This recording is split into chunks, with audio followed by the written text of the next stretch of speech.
Hello, Dawn here. Today I'm back with another Halloween card for you.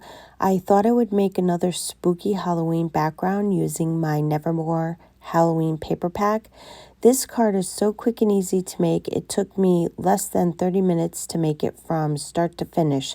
So like I said, I'm using the Whimsy Stamps Nevermore pattern paper. I'm using this one right here, but let me show you a few of the papers. I used so many that I only have a few left. At the end of the video, I will show you some of the cards I've made using this pack of paper and how different all the cards are. I'm going to pair it up with the Humerous stamp set.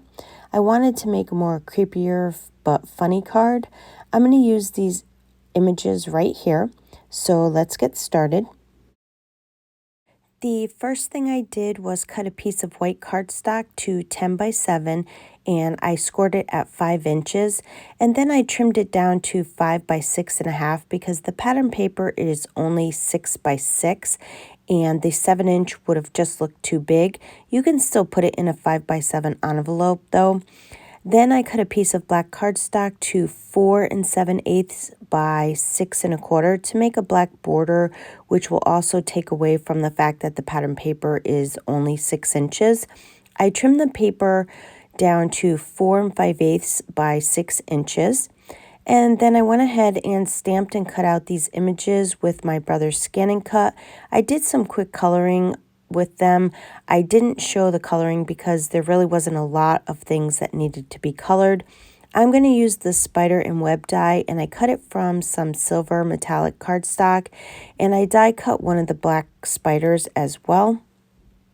Now I can start to assemble the card.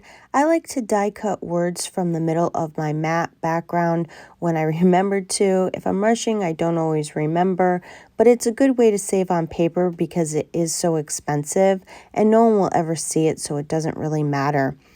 Okay, then I'm going to adhere it to the white card base. And then I take the pattern paper and I adhere it over the black cardstock.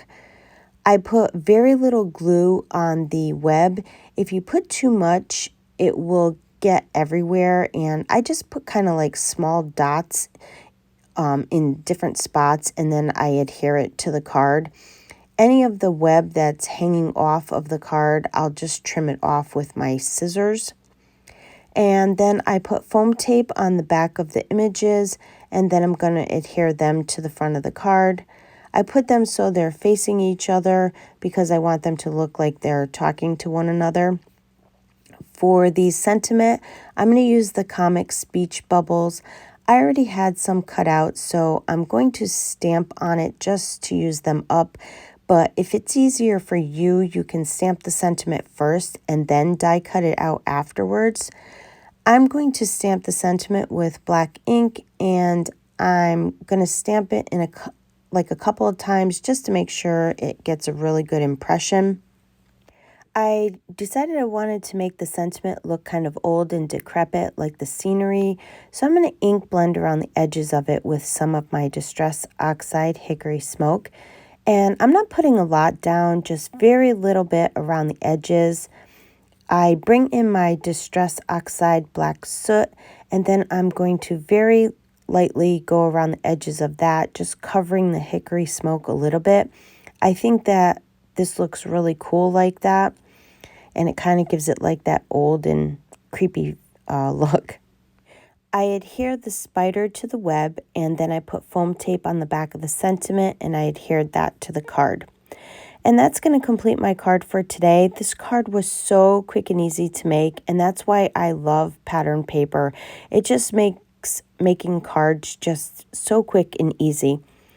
I wanted to share some of my other cards I made with the Nevermore paper pack. I'm sure you've seen them before.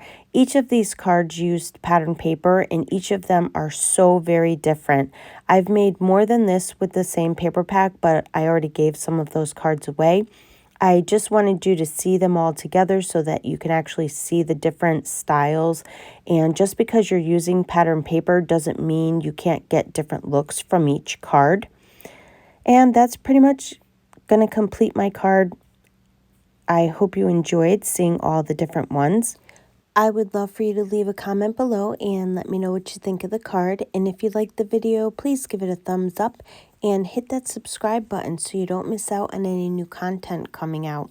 As always, I want to thank you for spending your time with me, and I hope you have a wonderful day.